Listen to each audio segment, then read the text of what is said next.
Alors, nous allons poursuivre avec deux autres exemples d'utilisation de la formule d'intégration par partie. Ce qu'il va y avoir de particulier dans ces exemples-là, c'est qu'on va répéter à plusieurs reprises la formule. Alors, vous allez voir ici, lorsqu'on analyse la fonction qu'on a à intégrer, donc la première ici, numéro 4, l'intégrale de x2 e à la x dx. Lorsqu'on a à sélectionner, dans le cas où on a plusieurs fonctions multipliées ensemble, ce qui va être notre u et notre dv, donc, je le répète, c'est important de considérer que le u doit être une fonction qui va se simplifier en la dérivant et notre dv, si possible, ça va être une fonction qui va se simplifier en l'intégrant. Donc, ici, on a affaire à x2 et à e à la x. La fonction e à la x, si on la dérive ou si on l'intègre, demeure toujours e à la x. C'est une fonction qui ne change jamais. Tandis que x à la 2, lorsqu'on la dérive une première fois, ça va devenir 2x. Et si on la dérive une seconde fois, ça va devenir une constante. Alors, c'est ce qu'on va choisir comme u.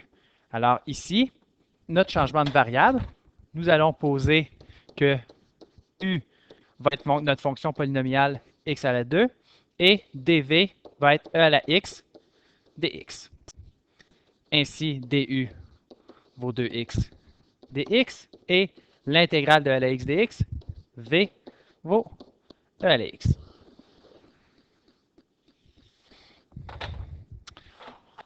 On pose la formule d'intégration par partie. Donc, l'intégrale de v du, c'est u fois v moins intégrale de v du. Alors, le u, c'est e à la x. Le u, c'est x2. Le v, c'est e à la x. Alors, x2, e à la x, moins intégrale de v du.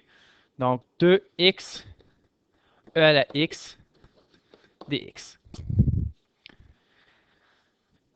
Alors, on avait au départ l'intégrale de x2 e à la x dx. Maintenant, la nouvelle intégrale, c'est l'intégrale de 2x e à la x dx.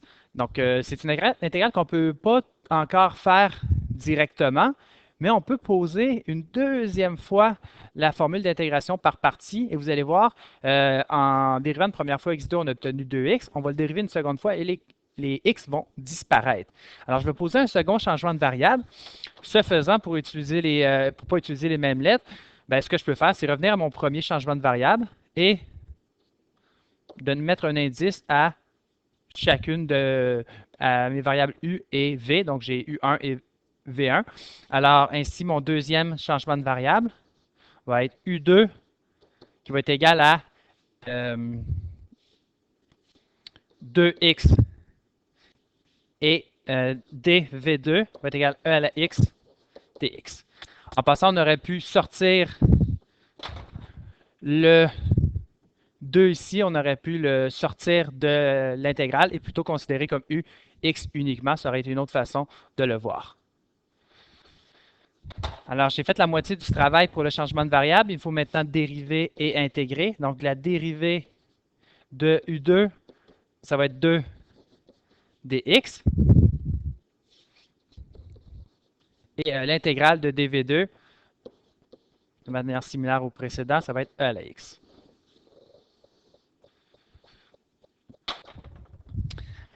Alors ici, il va falloir être vigilant avec notre second changement de variable, plutôt la deuxième application de la formule d'intégration par partie. Alors au départ, x2 e à la x, ça va, on n'y touche pas. Là, il faut être vigilant, c'est que là, ici, on va devoir avoir à calculer une nouvelle intégrale, mais on a un moins devant. Alors si on a une constante, un signe différent, c'est important de rajouter des parenthèses à l'application de la nouvelle formule d'intégration par partie. Alors ici, on va voir u fois v. Alors 2x e à la x moins intégrale de v du. Donc l'intégrale de 2e à la x dx. Pardon. Dx. Ainsi, on a x2 e à la x. On peut distribuer le moins tout de suite. Moins 2x e à la x plus 2 fois l'intégrale de e à la x dx. Ainsi, on obtient x de e à la x moins 2x e à la x plus 2 fois l'intégrale de e à la x qui donne 2 fois e à la x plus C. Alors, ça complète ici la dérivée. Donc, c'est important de réaliser qu'ici, on a appliqué de manière successive la formule d'intégration par partie 2 fois. Évidemment, on aurait pu avoir à l'utiliser 3 fois. Il suffit d'imaginer qu'au départ, si on avait eu ici plutôt que x2, si on avait eu x à la 3, donc on aurait posé systématiquement le u comme étant égal à x3, ensuite il serait transformé en x2, ensuite en x, et éventuellement il se serait transformé en constante, ce qui aurait laissé l'intégrale de e à la x uniquement. Alors on peut faire ça avec n'importe quel polynôme, et ça va fonctionner à court et moyen terme. Le dernier exemple ici, c'est un exemple qui est assez particulier. La fonction e à la x, quand on la dérive ou quand on l'intègre, elle demeure toujours la même. La fonction sinus de x, lorsqu'on la dérive ou qu'on l'intègre, elle se transforme en cosinus, plus ou moins cosinus. Et lorsqu'on dérive ou on intègre cosinus, elle se transforme en plus ou moins sinus. Donc, elle rentre dans une sorte de boucle lorsqu'on dérive ou on intègre successivement. Donc, c'est le cas de la fonction sinus et de la fonction cosinus. Vous allez voir ce qui va se produire ici lorsqu'on va poser notre formule d'intégration par partie. Alors, je vais poser, je vais tout de suite dire U1 parce que je sais que je vais avoir à le faire 2 fois. Donc, je vais poser U1 comme étant égal à E à la x. Ainsi, dv1, c'est sinus de x dx. La dérivée de U, c'est la dérivée de U, la dérivée de E à la x, c'est E à la x dx. J'ai oublié mon D ici. Et l'intégrale de sinus de x, V1, c'est cos de x. Ça complète le premier changement de variable ici. Alors, on applique la formule U fois V. Alors, E à la x fois cos de x.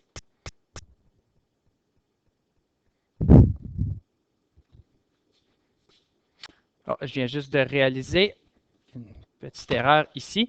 Je reviens dans mon changement de variable. Ici, j'avais dv qui est égal à sin de x dx. Je suis allé un peu trop rapidement. L'intégrale de sin de x, ce n'est pas cosinus. C'est là que ça devient un peu mélangeant. Il faut faire attention. Donc ici, plutôt que cos de x, c'est moins cos de x. Ainsi, je vais avoir moins e à la x dx, comme pour mon u fois v, moins l'intégrale de v du. Alors, e à la x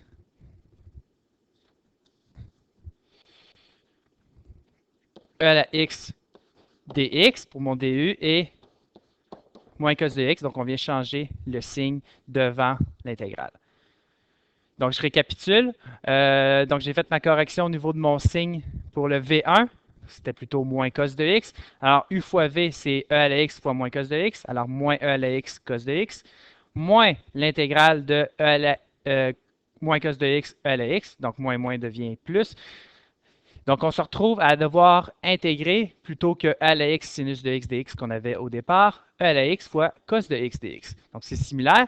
Donc, alors, on va poser un second changement de variable, toujours avec le u comme étant égal à E à la x. Il faut faire attention ici, si vous posez le u comme étant égal à cos de x, après avoir posé le u comme étant la fonction exponentielle dans le premier changement de variable, vous allez voir que vous allez tourner en rond, vous allez revenir à votre intégrale initiale. Alors, on pose la même fonction, la fonction exponentielle pour mon u, et pour mon dv, la fonction trigonométrique. Alors, dv, ça va être cos de x dx. Ainsi, la dérivée de e à la x du, c'est e à la x dx.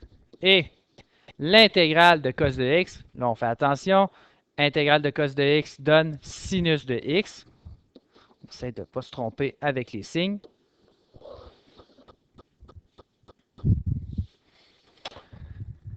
Alors on pose à nouveau notre formule d'intégration par partie, donc moins e à la x, cos de x, je le réécris, plus u fois v, alors e à la x sinus de x, moins l'intégrale de v du, e à la x fois sinus de x dx. Ce que vous devriez réaliser maintenant, c'est que la nouvelle intégrale qu'on a à calculer, c'est exactement la même que nous avions au départ. Alors, c'est tout à fait normal. Dans ce cas-là, on va utiliser une petite astuce. Ce qu'on va faire, c'est qu'on va donner un nom à notre intégrale de départ. Supposons qu'on l'appelle I, comme étant l'intégrale recherchée, soit celle de e à la x sinus de x dx. Alors, cette intégrale-là, elle apparaît au début. Alors, nous recherchons I, et on a trouvé que c'était égal à moins e à la x cos de x plus e à la x sinus de x moins l'intégrale de e à la x sinus de xx qui se trouve à être à nouveau I. Alors, je me débarrasse des intégrales inconnues. Ce faisant, j'ai deux fois mon intégrale inconnue qui apparaît dans mon équation. Alors, je vais les rassembler du même côté. Alors, je vais faire plus i des deux côtés. Je vais avoir 2i est égal à moins e à la x. Et je peux me faire une mise en évidence ici. Cos de x plus moins sinus de x. Et puisque ce que je cherche depuis le début, c'est i, hein, je peux dire que i, ça va être égal à e à la x. Bon, je peux laisser le moins, j'aurais pu l'envoyer à l'intérieur. Donc, il y a plusieurs façons d'écrire la réponse différentes, changeant les signes, divisé par 2. Et ça, c'est la réponse. Alors, ça va arriver fréquemment lorsque vous allez avoir un mélange de fonctions exponentielles et fonctions trigonométriques. Ce sont des fonctions qui sont cycliques lorsqu'on les dérive et on les intègre. Alors, dans ces cas-là, ce n'est pas étonnant lorsqu'on applique la formule d'intégration par partie de démarrer avec une intégrale donnée et d'éventuellement y revenir. Lorsque ça arrive, ce n'est pas compliqué. Vous posez que votre intégrale initiale vaut i. Vous le mettez dans votre équation au début et à la fin et vous isolez votre i. Donc, parfois, il va y avoir plusieurs variables, ce qui va faire en sorte qu'il va y avoir des fractions un peu plus complexes qu'ici que la division par 2 qui va s'ajouter à ce genre de problème-là.